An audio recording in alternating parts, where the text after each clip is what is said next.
with Scott Allen. Hello, I am your host, Scott Allen, and this is Phronesis, Practical Wisdom for Leaders. If the topic is leadership, I'm in. I've spent more than 20 years in the field teaching, learning, writing, and questioning. When I'm not working on Phronesis, I travel, delivering keynotes, working with individuals and teams, and helping people from organizations across industries become better leaders. Want to learn more? Visit me at scottjallen.net. Phronesis offers a smart, fast-paced discussion about all things leadership. We explore relevant topics and incorporate practical tips to help you make a difference in how you lead and live. Listen Notes lists Phronesis in the top 3% of podcasts worldwide. Phronesis is the official podcast of the International Leadership Association. ILA brings together those who teach, study, and develop leadership, advancing leadership knowledge and practice for a better world. Learn more at ila-net.org. Finally, if you enjoy Phronesis, please subscribe to stay current on our weekly episodes. If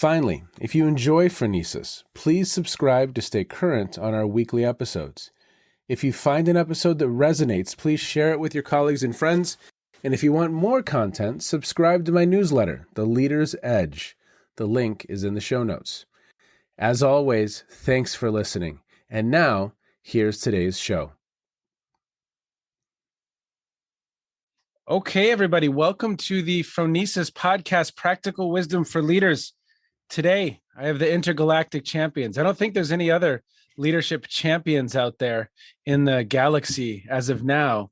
So we have the Intergalactic Champions. We could say they are the champions of the solar system. We could say they're the champions of Earth, North America for sure. We have our team, the Collegiate Leadership Competition team from Johnson County Community College, and they were the champions this year. I think we had 33 plus teams engaged in this online competition. We had some challenges on the first evening of the competition. We regrouped, got back together on Saturday, and this is the team that really knocked it out of the park. In fact, I think you won by, given the point total, a sizable margin. You all did awesome. So thank you so much, all of you, for being here. Everyone, you're going to have an opportunity to kind of meet everyone throughout the course of the episode. Where I would love to start our time today is with our two coaches. We have Cassie and Carson. Now, Cassie, you've been involved in the CLC for, it must be around 4 years now. So talk a little bit about putting together this championship team. Did you have them, was it like a Rocky montage? Were they carrying large logs up mountainsides in Russia? Or were they, were they running on the beach as they prepared? Cassie, how did this work to develop the championship team? I mean, metaphorically speaking, pretty much what you said. No, but really, Scott, last year's team, Milo served on our team last year, and we had a team that had really great intentions, but we had a lot to learn coming out of the competition last year. I was looking at the stats from last year. We got dead last year in the competition. So we really, 0 to hero this competition. But there was a lot of practice, and I could share here, but really I just want to thank Carson. Carson put in a ton of work this semester, working with the team, preparing for practices, and just supporting them and encouraging them. I know that there's a few new things that we have going on, so I had a lot on my plate, and so I just want to definitely shout out Carson and all his work that he put in. But one thing too with the team, we didn't have the full training practices that the training book outlines. And so we had like a 1-hour meeting every week, and they made the most of it, and they really dedicated their time even outside of practices. So yes, maybe in their own time, they were running up hills with logs and, drinking raw eggs and what have you. But they put in a lot of work, both in and outside of practice. Awesome. Well, Carson, tell us a little bit about how you approached the practices on a weekly basis. I'm excited to hear this, sir. What we kind of did was, this was Cassie's idea, but at the start, we asked everybody as one, how we want to approach it and how we want to go forward with this. And they came to a consensus that they want to, study certain terms each week, maybe do 2 terms each week, 3 the next, and really hammer them down. so that they have them memorized for the competition. And then during those weekly practices, we went through the curriculum and some of the guides that were, in that weekly practice handout. And I tried to pull the material and get the best, most worthwhile substance from it, so that we're only there for an hour, and so that we're not there just like, fiddling around for, an hour. Exactly. How did you build the team? Kristen, I'd love to hear from you for a moment. She is on her way back to Germany this summer. But Kristen, would you please talk a little bit about how you all built a sense of team? How did you approach that work? Most of our team consists of student life ambassadors. And then the rest, we actually already kind of met in the leadership program itself. So last semester, most of us were in the leadership program, just going through the curriculum and learning the terms thoroughly without preparing for a competition. And then this year, we all just came in together because we still knew each other from last semester. And that's why we have such a good dynamic. Okay. Some of those relationships have been building for a period of time before we actually got to the practice season, which is awesome. And Cassie, jump in. What do you think? Yeah, so what Christian shared with our program is we usually the first semester we have students come in and we use the CLC curriculum as a leadership program. Mm-hmm. It's a co-curricular program, and we have 10 weeks that we go through all the curriculum, and then they have that opportunity in the spring to then really put it into practice. It helps us out as well too, because Yassine, Hannah, Kristen, Carson, they went through the program last semester, and so to come and dive back into the curriculum this semester, they're a little familiar with it, and they've seen a little bit of the past competitions that they've been able to test out. Great. So Yassine, talk a little bit about how this learning experience is different from some others that you've been involved in. Talk about what stands out for you, sir. So I guess what stands out for me the most is that everybody that was doing it was really committed to it.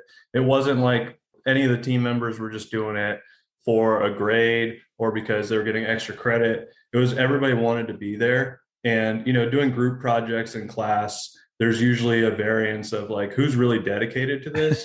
Yes. But I would say everybody in our group was totally dedicated to the mission, which was to win. So it was a great team. Well, and so James, what I would love to hear from you as you think about this experience, what makes this learning experience different for you from some of the other learning experiences that you've had? Well, for me personally, I'm actually a non-traditional student. So, I've been out in the workforce. I've been in leadership positions before. So I've kind of picked up some of those skills already.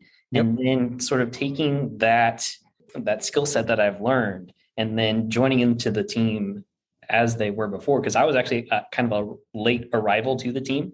Okay. They had all been through the CAV leadership program before. They picked up so many skills. And I remember the first, not even the first or second meeting when I joined in, I'm like, these people are a well-oiled machine already. Why am I here? Why do they need me? But I realized I still have so much to learn about leadership. You can never learn too much. And that's just been, one of the best parts about being on this team.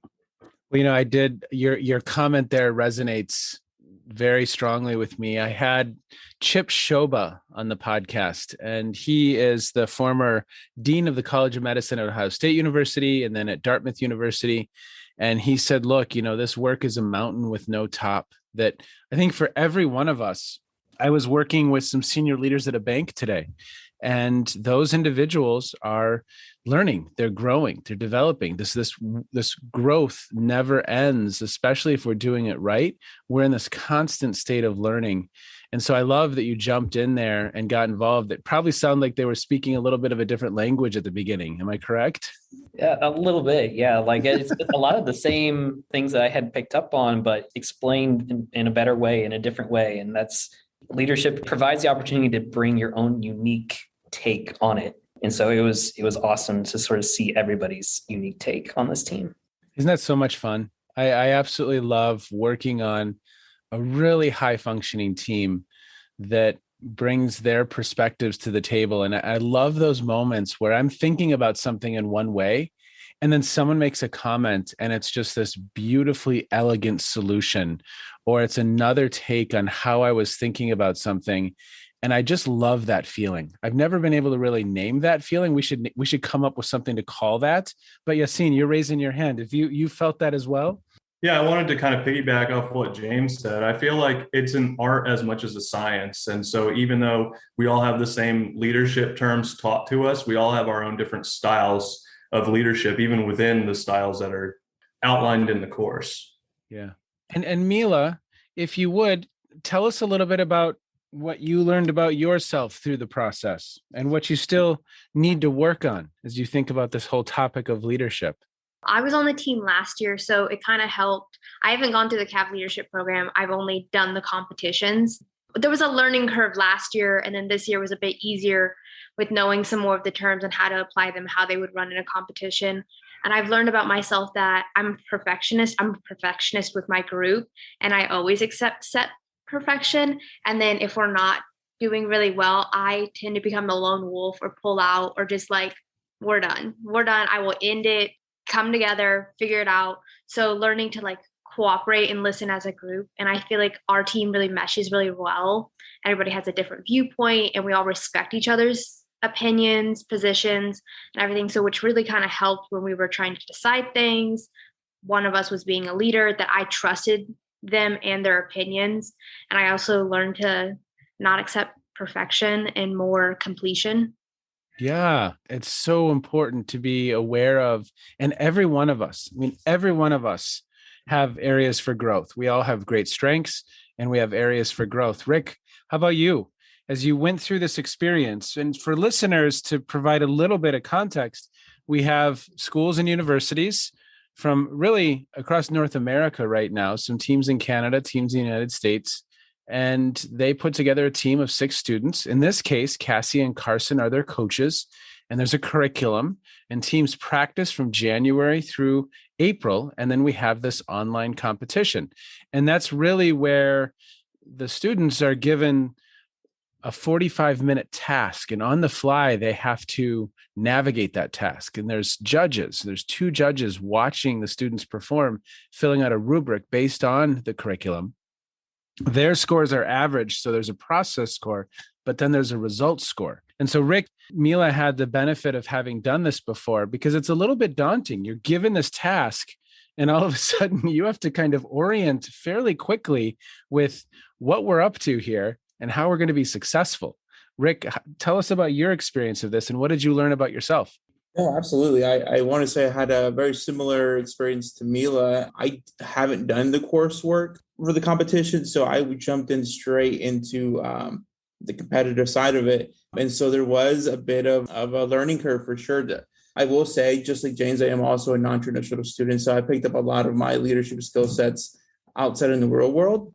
It is almost a completely different beast, because you learn in the real world through trial and error, and almost without any indication of foundations of leadership.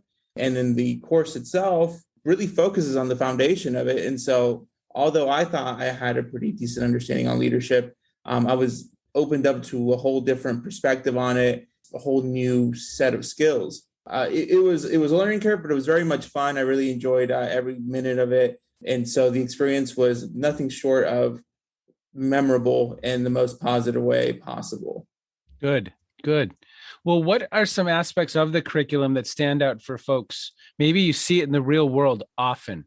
It's like, oh, wow, I'm out in the wild right now, and I'm seeing some of these dynamics and seeing some of these concepts happen. Mila, you raised your hand quickly. What do you think? So I was a competitive chef for 6 years, and in the competitive world for in a kitchen always gets a bad rep. It's a toxic environment if you let it be. And so that solve principle all the time, like you don't really learn solve obviously in the kitchen when you're like competing, but the always said like set roles, outline the problem. Like when you're in the heat of the moment, somebody burnt your sugar that's going to be used for your dessert piece. Like obviously you didn't set roles enough for who was going to watch that sugar. Now we need to problem solve as a group, like what's going to go on, because in some of my competitions, you weren't allowed to go get more ingredients. So if you destroyed an ingredient, had to make it up somehow, or either decide as a group that we're not putting it on the plate, and your whole group, your team needs to be okay with that. some of my teams were really good at that, and some of them were really bad at that. And the solve, and you could see it when you would like watch us practice, that it was, when I say some of my team practices were a hot mess in the real world, they were a hot mess and a half. Mila, that is so cool that you just said that. I literally yesterday morning had a conversation with a potential coach from Switzerland. And it's a school that is focusing on hospitality and culinary arts. So she was seeing exactly what you just said. She was seeing all of the potential connections from their curriculum, which is at face value very different, but it's just as real. I mean, leadership styles, followership styles, problem solving, conflict, all of that's there. It's all there. It's just the context of the culinary arts. That's very, very cool. Who else? Who else has seen some of these things out there in the wild and made some connections to the real world? What do you think? Well, I was in the Army for 8.5 years, so I saw all different kinds of leadership styles in all different situations.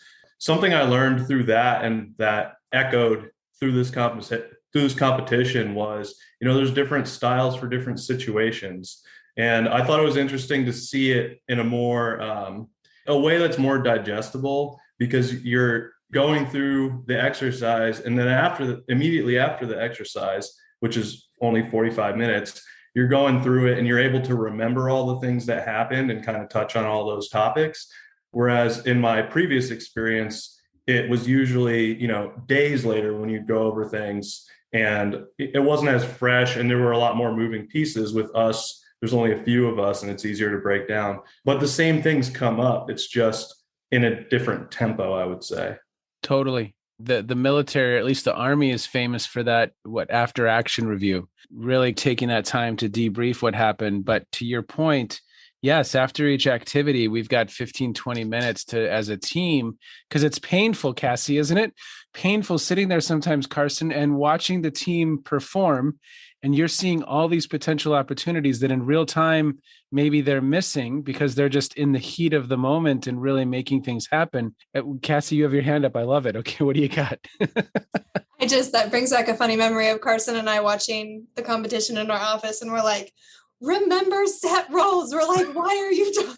It's so hard to watch, over Zoom. And then I think in going through this curriculum is always, it holds me accountable. Obviously, as we go through the program, I have some of my ambassadors in there. I have some of our club leaders there. And so for me to be talking about these things, it always reminds me of, I need to be acting this out. I need to be living this out in my leadership. But one thing that, to your question about the activities, is I was sharing with them that last activity that they all did with the presentation, sadly mirrored a lot of the meetings that I'm in every day, where people have a hard time kind of bringing that in. I know for us, we talked a lot about using different leadership styles. Kristen did a fantastic job, and she was our leader for that. And we had a really good debrief after that competition, or after that activity. And one of the things that I shared was, that is how a lot of my meetings go, is because someone chooses to use a democratic leadership style throughout the process.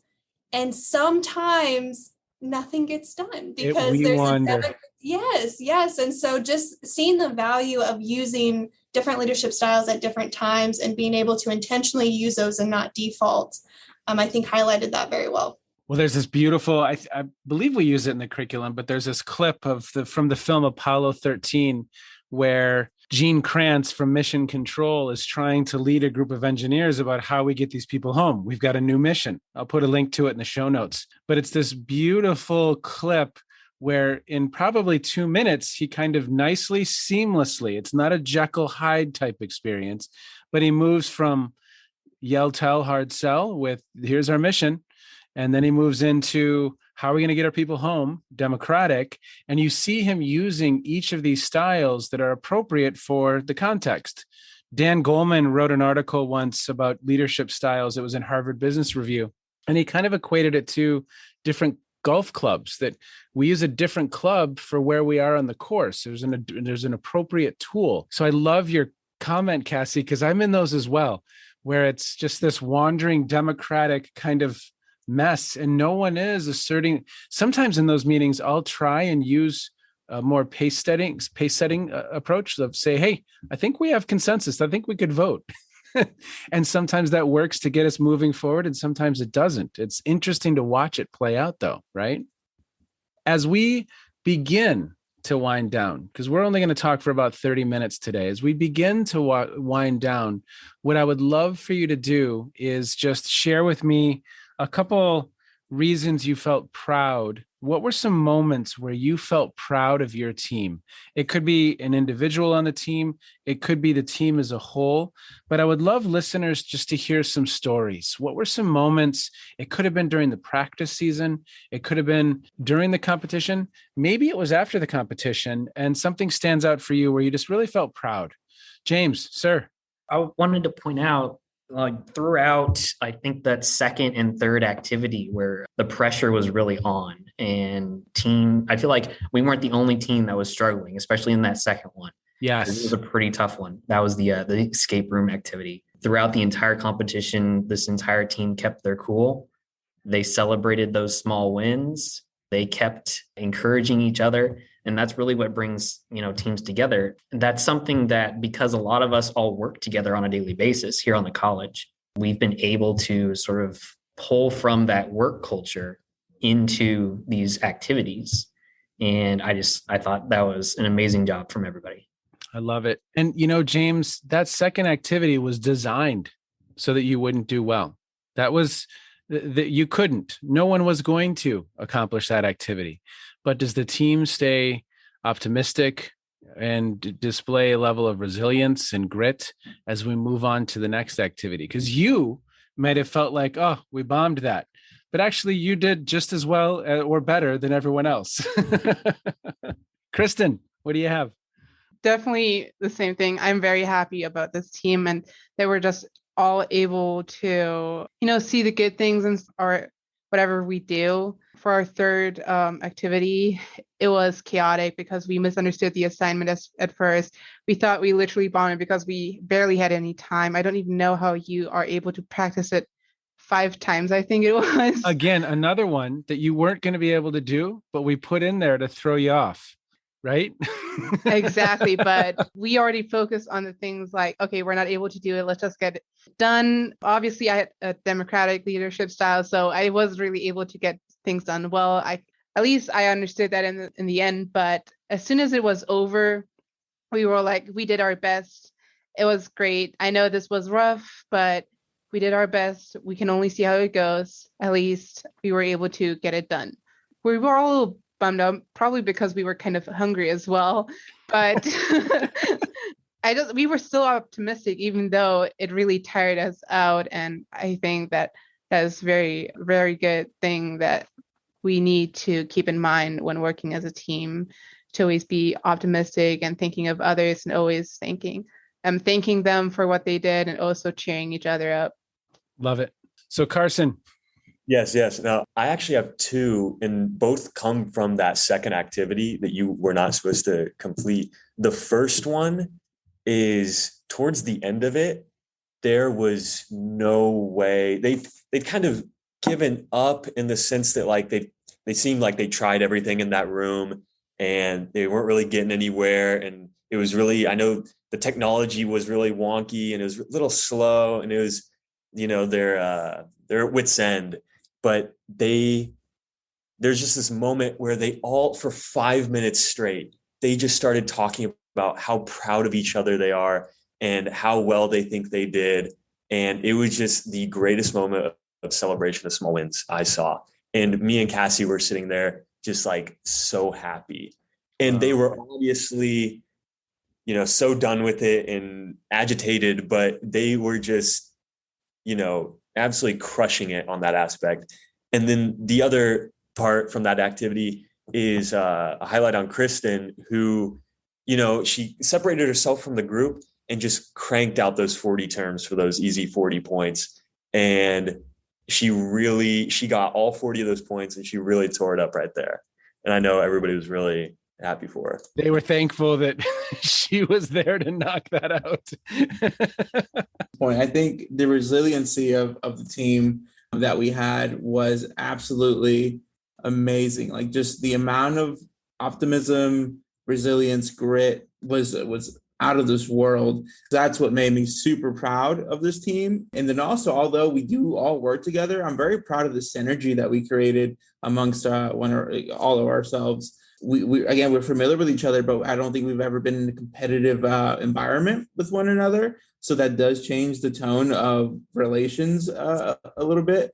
We handled it really well, and honestly, we came out being, I think, closer than ever. We're super, super close now. So that was what I was super proud of. I love it, Rick. I love it. So Mila, let's go to you, and then we'll go to Yassine. So I was super proud. I did the first activity of leading it. They pretty much handled everything, and their decision-making skills, even as a group, was so great, because if it would have been me running it, I would not have chosen the push cart. I would not have done it that way. I would have tried to make the most money as fast as possible. And they also stayed super calm and cool the whole time, because we had 5 minutes left and we were still in week 1. And we were just sitting there, just chilling, just still chatting, trying to get everything done. And I'm just over here. I'm like, well, if this is what my team wants to do, I'm a perfectionist. I would much rather just get the activity done and over with. But I'm like, if they want to take their time and everything, I was like, I'd much rather everybody be happy. We did it really well. And so they not only came up with great ideas, they had great interactions between each other. I think they were the ones reading everything and figuring out. And I was like, are we at a voting consensus? Are we okay with this? If we go on. And they did an excellent job of justifying why they want to do what they want to do to each other and to me. Well, Mila, I think you say something really, really important there, that I think sometimes we come into this competition, or just people construct leadership as, well, I'm the person who has to make the decisions and have all the answers. No, a good portion of the time, you're the person who facilitates the process and helps the wisdom of the group emerge so that we can identify the best path to move forward. And so I love that story about kind of creating that space. That's awesome. Yassine, and then we'll go to Cassie. Mila made me think about this one. Just the trust level in our group, it made it easier for me to change my mind, because going into an exercise, maybe I thought oh, I know how we're going to go about doing this. It's going to be this way. This seems obvious. But other people had ideas and I trusted them. So I'm like, oh, these are really good ideas. Maybe the first way that you think of doing something is not always the right way. So that's one thing. And then on the second activity that they were talking about with the escape room, just everybody's energy stayed positive, and it made it so much easier. That was probably the most fun I had at failing something. It didn't seem like failure. I love it. Maybe we'll title the episode, "The Most Fun I Had at Failing Something." We'll have that be the title of the podcast. But it's true. I think I love that mindset. I love that mindset because, again, we're not always, especially if we're putting ourselves out there, especially if we're working at our edge, we're not always going to win. It's not always going to go how we want. But do I have a team and a group of people, and have we created a space where, as a team, we've given it our best shot? Even though you think that you're not doing as well as you could, you're winning, right? You're winning the competition. Cassie. 2 things that stuck out to me in this whole journey is I want to just champion the team for focusing on what's in their control. Yes. That was a big conversation in our practice is, we knew we had the process points. We knew what was going to be on the process points, but we didn't know the activities. And so I love that the team chose to really focus on that and focus on emotional intelligence and focus on setting roles and those things that we knew were going to come up regardless of the activity. And they really stuck to that. And then the second thing, and that's been mentioned, but just the way that they supported one another throughout the competition, despite being a little hangry at the end of the competition, they really just supported each other. They lifted each other up. And I also just want to shout out to Carson. Every practice, he just made it a little harder. So, we had the previous competition rules, but he just upped the ante just a little bit each practice. So they were working under a little bit more difficult instructions. And so I really appreciate him just pushing them and challenging them even more so. But for folks that really had a tendency to go lone wolf, when things got tough, I witnessed, just being able to let perfection go and be able to focus on the bigger picture and the outcome of the goal that we were trying to reach, because it's so easy to get those emotions tied in. And again, we're tired, we're hungry, but they stuck in it and they really just worked to uplift each other through the whole process. Kristen, and just so listeners know, James, we're going off the rails here. James has put on a big blue hat and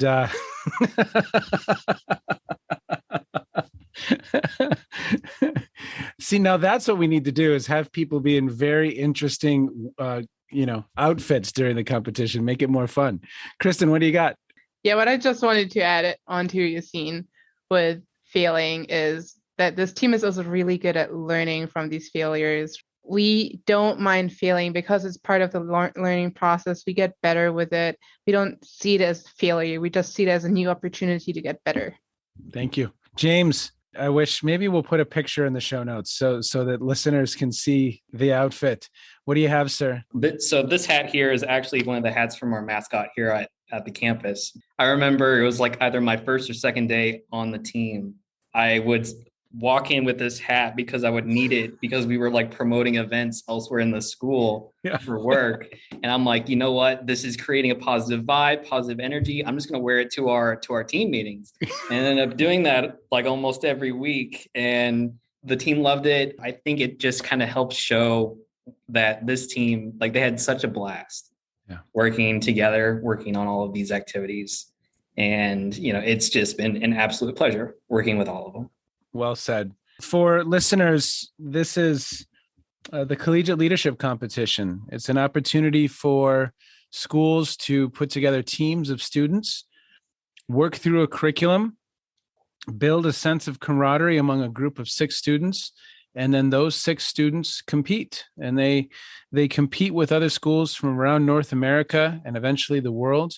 And we approach and are experimenting with leadership in a little bit of a different way. Leadership education, leadership learning, leadership development, skill building in just a little bit of a different way. And it's also, I hope, as listeners can, I hope you as listeners have experienced the camaraderie that's developed. And again, this has primarily been some face-to-face, but it's also a virtual experience as well. So how do we do this work? Because I'm fairly certain that this generations of traditionally aged students will most likely be leading virtually some of the time. They'll be leading teams in person some of the time. It's probably going to be all across the board. So how do we prepare individuals to do that work with success? So to Johnson County Community College, congratulations, you all. You knocked it out of the park. You did incredible. From, as Cassie said, last place to first place. That's an incredible story. That's a wonderful story. Good work. Cassie, Carson, very, very nice job leading the team and navigating the process. And for those of you, I hope each of you have an incredible summer. We'll see some of you next year, maybe. Who knows? Okay. As always, everyone, thanks so much for checking in. Take care. Be well. And again, congratulations to Johnson County Community College. Just incredible work. They did awesome. And we look forward to seeing what they accomplish next year. Bye. Goodbye. Goodbye. Bye, Scott. Thanks. What a really fun conversation with a team from Johnson County Community College. CLC was founded in 2015 as a little bit of an experiment. I was sitting with my co-founder, Arthur Schwartz, at an ILA conference in San Diego, and we were kind of tired of people sitting in rooms talking about leadership, or people in organizations doing leadership, engaging in the activity of leadership, but really having no sound foundation for that work. So we wanted to try and operationalize some principles from adult learning theory, expertise literature, and it's been a fun experiment. It has kicked my beep more times than one. The learning engaged in all of this work has just been absolutely fascinating. By no means is it perfect. By no means are we where we need to be, but we're learning. We're experimenting, and that's adaptive work. I don't know of another leadership competition focused in this way on actually challenging students to put into action what they've learned. So if you're interested, if you'd like to learn more, you can go to www.collegiateleader.org. We are hoping to secure teams literally from all over the world. It has been so much fun engaging with people who are passionate for this work, educators, co-curricular, curricular, doesn't matter what side of the house they're from, but we have really loved the opportunity to learn. And we're doing some interesting research on this as well. I'll put some links to some of the most recent publications in the show notes. Again, to the team from Johnson County Community College, congratulations. Great work. Thanks for joining me on the podcast, and look forward to seeing you in 2023. Take care, everyone. As always, thank you so much for checking in. I appreciate it. Bye-bye. You have just finished another episode of Practical Wisdom for Leaders with Scott Allen. To contact me, visit scottjallen.net or send me a note at scott@scottjallen.net. I'm also on LinkedIn, so let's connect. If you have feedback, I'd love to hear it. And as always, thank you so much for listening. And now here's my daughter, Emily, with the outro.